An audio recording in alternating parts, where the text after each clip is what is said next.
Given question है 1 upon x का square plus x upon x square minus 1। ऐसा क्या है जो इसमें कॉमन है? तो एक्स को आपने बाहर निकाला, अंदर क्या बच गया है? एक्स प्लस 1, ये एक्स का स्क्वायर माइनस 1, मतलब ये किसका फॉर्मूला है? ए का स्क्वायर माइनस बी का स्क्वायर। इसको आपने क्या लिखा है? ए प्लस बी, ए माइनस बी।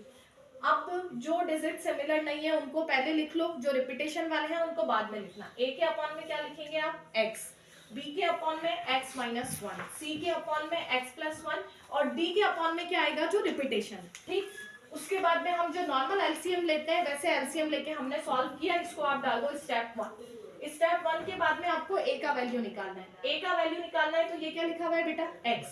x लिखा हुआ है, तो सबसे पहले a की वैल्यू निकालने के लिए x के इक्वल में क्या रखेंगे हम? 0।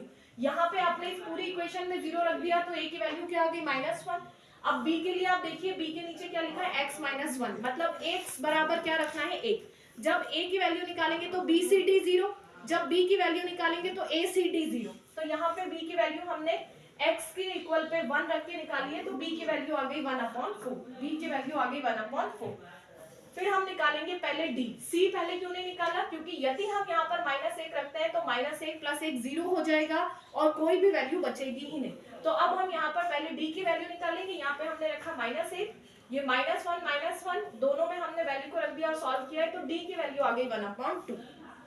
आप 0 रख चुके हो, -1 रख चुके हो, 1 रख चुके हो। अब आपके पास में क्या बचा है? आपको शुरुआत करनी है 2 से। अब रखेंगे आप c के लिए x इक्वल्स टू 2। जो पूरी इक्वेशन है, इक्वेशन फर्स्ट, उसमें हमने x के प्लेस पे 2 रखा है।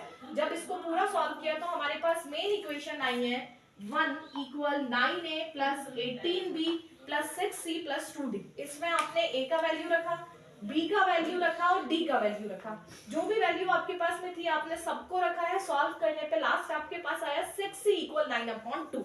आपको 6c की वैल्यू नहीं चाहिए, c की वैल्यू चाहिए। आप इस 6 को अपॉन में लेके चले गए, आपने 3 की टेबल से क्रॉस कटिंग किया, c equal 3/4। Thanks for watching.